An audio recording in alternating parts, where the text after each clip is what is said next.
Bonjour à tous, bienvenue sur Fan de Couteaux. Aujourd'hui je vous présente un modèle de chez TRC Knives, le South Pole.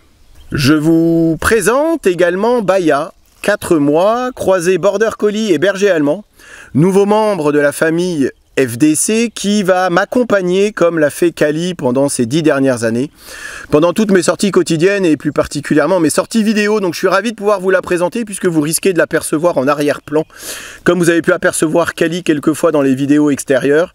Voilà, donc une petite boule de poil. Comment ne pas craquer sur cette bouille. Donc voilà, ravi de pouvoir vous la présenter aujourd'hui. Revenons à nos moutons et à ce qui nous intéresse aujourd'hui, ce TRC South Pole, un peu comme un fil rouge de la vidéo. Je vais essayer non pas de justifier mais d'expliquer pourquoi ce couteau-ci coûte 300 € alors que tous les trois autres que vous voyez ici, le B41 de chez Lion Steel, le Tops Bob ou l'Equinox coûtent que 150 €, alors qu'on est vraiment dans le même type d'utilisation. Comme je dis souvent, à chaque couteau son utilisation. Ici on est sur 4 couteaux qui ont grosso modo la même orientation. C'est un couteau de camp, un couteau qu'on a autour de la ceinture, qui est pas trop encombrant, qu'il va falloir, si on veut vraiment avoir que ça sur soi, il va falloir l'additionner d'une petite hachette, voire d'une scie pliante, mais on n'est absolument pas dans le même optique ou dans la même utilisation que sur ce TRC Knife This is Freedom. Je vous avais déjà présenté ce couteau-ci, d'ailleurs ça se voit dans les tests de coupe que j'ai fait avec le This is Freedom. J'y suis allé mollo. On est sur une lame assez fine, sur une lame, voilà. C'est, comme j'avais résumé, c'est un couteau de cuisine outdoor. On n'est absolument pas sur un couteau de camp, un couteau de bourrin. C'est pas du tout l'optique et la physionomie de ce couteau-ci. À chaque couteau, son utilisation. À chaque acier, presque, son utilisation également. Je reviens sur l'acier dans 2 petites secondes.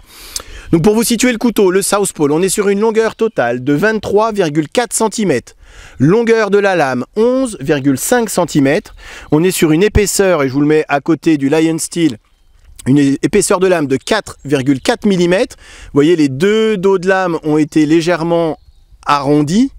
Alors ça c'est propre à Lion Steel, mais c'est aussi propre à TRC. Du coup ça fait vraiment voilà, un petit souci, un petit détail de finition supplémentaire. Vous aurez remarqué les petites cannelures qu'il n'y a pas sur le Lion Steel. Autres petits détails qui font que mis bout à bout, ça peut expliquer le fait qu'on est sur un couteau qui coûte le double des autres couteaux également. Alors je m'attarde sur le manche et après je vais vous intégrer des tests de coupe. On est sur un manche ici en micarta avec des motifs. Et c'est vrai que sur le papier on peut se dire tiens, les motifs c'est superflu. Et en fait, mais alors pas du tout. Oui, pour ceux qui se poseraient la question, je me suis chlassé avec un cutter, absolument pas avec un couteau. Voilà, je pose du parquet à la maison et ça a dérapé, bref, peu importe. Je ne supporte pas les pansements, c'est pour ça que vous voyez là, bon bref. Donc c'est du micarta avec des motifs, et donc comme je vous ai dit, on pourrait penser que c'est superflu, mais alors c'est absolument pas superflu, puisque ce genre de motif, ça rend le couteau antidérapant. Autant le micarta on a déjà ce sentiment, même ici, hein, d'avoir ce côté un petit peu grippant, un petit peu voilà, antidérapant, mais le fait d'avoir rajouté ces petits motifs ici en forme de diamant de losange, ça rajoute un grip supplémentaire. J'ai l'impression que ça double même le grip, pour vous donner une idée. Si je devais donner une idée, et du coup on a un couteau qui est bloqué dans la main, ça paraît être un détail, et c'est finalement c'est absolument pas un détail. C'est ce qui fait toute la différence entre un manche en micarta lisse et un manche en micarta avec des motifs qui font que bah voilà, l'appréhension elle est juste géniale. Le couteau, et j'imagine les mains mouillées, il est juste bloqué à l'intérieur. En plus vous avez donc sur ce manche cette découpe ici pour que l'index, comme une sorte de garde, vienne se glisser à l'intérieur. Alors moi personnellement sur ma prise en main, je suis pas un grand fan de ce genre d'encoche, puisque j'ai l'impression d'avoir l'index du coup qui remonte un petit peu plus que le reste de ma main. Forcément hein, l'encoche remonte un petit peu plus, donc voilà, effectivement la main est bien bloquée à l'intérieur, donc question de sécurité, bah vraiment un gros point positif. Maintenant sur la prise en main, voilà, je préfère presque un manche droit où je peux me déplacer très légèrement et j'ai pas cette obligation de cette encoche où je suis obligé d'y mettre l'index. Vous voyez un petit peu ce que je veux dire? Voilà, donc ça c'est bon, pour moi c'est un peu du superflu, ça gêne pas, mais si elle avait pas été là, ça aurait pas été plus mal. Voilà, pour résumer la situation. On est sur la visserie typique de chez TRC Knives. Après, bien sûr, on n'est pas là pour aller démonter son couteau. Certains diront, ouais, mais comment on fait? Effectivement, hein, si vous avez du torque, c'est quand même beaucoup plus facile pour aller démonter et nettoyer son couteau. Si jamais vous vous êtes servi ça pendant une semaine dans le pôle sud et qu'il est trempé et que vous voulez bien le nettoyer, nous sommes tout à fait d'accord. Alors, cette lame et cet acier, et c'est bien ça finalement qui fait la différence. J'étais curieux de tester l'acier Elmax. Sachant que TRC Knives fait aussi l'Apocalypse, qui est peut-être plus connu encore que le Southpaw. Vous voyez, c'est le grand frère du Southpaw, et qui est lui aussi en acier Elmax. Et je me suis toujours dit, un acier de l'espace, issu de la métallurgie des poudres, avec une dureté entre 61 et 62 HRC, est-ce que c'est bien recommandé pour une lame fixe? Est-ce que c'est pas trop cassant? Et en fait, pas du tout. Quand vous voyez certains tests qui ont été faits sur l'Apocalypse, je vous laisse aller voir sur YouTube, c'est assez hallucinant ce qu'ils sont capables de lui mettre dans la tronche. Ce que j'ai fait avec cette grosse bûche en bâtonnant, en pensant sérieusement qu'il pourrait arriver à travers, mais finalement j'ai bloqué le couteau à l'intérieur et impossible de le sortir. Là je pense qu'on est à la limite de l'abus, quoi. Un couteau, c'est pas fait forcément pour, déjà certains diront c'est pas fait pour bâtonner, et deux, certains diront que vu la taille de la bûche et les nœuds qu'il y a à l'intérieur, c'était peut-être un petit peu exagéré. Mais je voulais vraiment voir un petit peu voilà ce qu'était capable de faire l'Elmax, et finalement il a tenu d'une façon assez remarquable.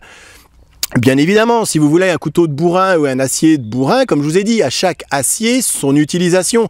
Vous prenez du 10-95 qui va pouvoir se déformer, qui va pouvoir encaisser beaucoup plus de choc que ce que pourra faire l'acier Elmax. Mais là, dans le domaine du raisonnable, dans ce qu'on fait dans 90% des tâches, lorsqu'on est en forêt, lorsqu'on est autour d'un camp et lorsqu'on veut se préparer, faire allumer un feu ou se couper une pomme ou se couper un peu de nourriture, celui-ci est capable de faire, regardez, enfin je veux dire, le couteau était vraiment bien bloqué à l'intérieur. J'ai même eu peur à un moment d'avoir un petit peu, enfin que la lame se plie ou de voir même de le péter, et absolument pas.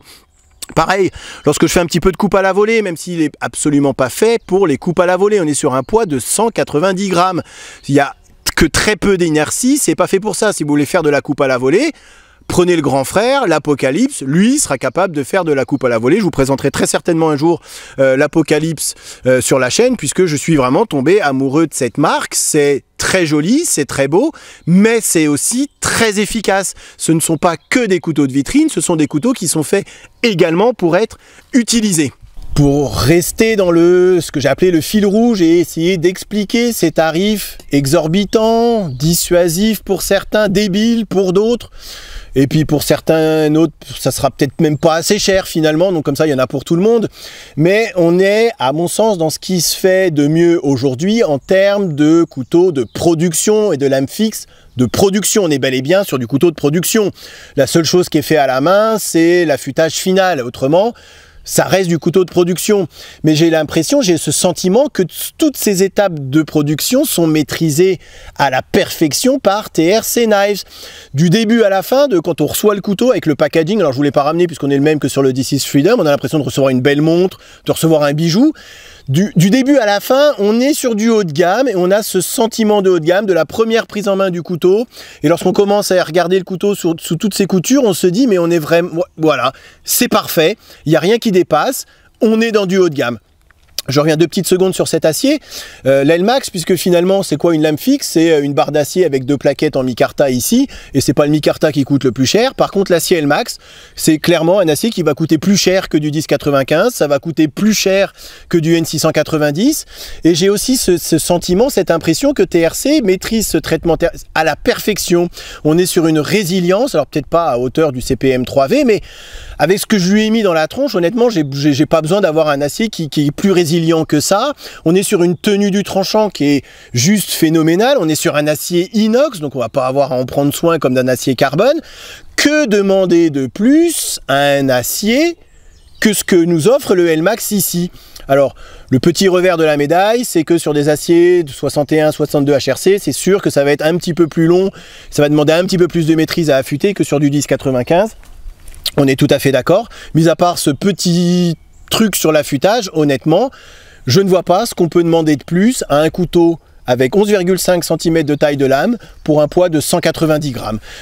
On frôle vraiment la perfection en termes, alors en anglais on dit fit and finish, en termes de, je parle pas du design, je parle en termes de finition, d'assemblage, de qualité des matériaux, de qualité d'acier, de force de coupe, de force de tranchant.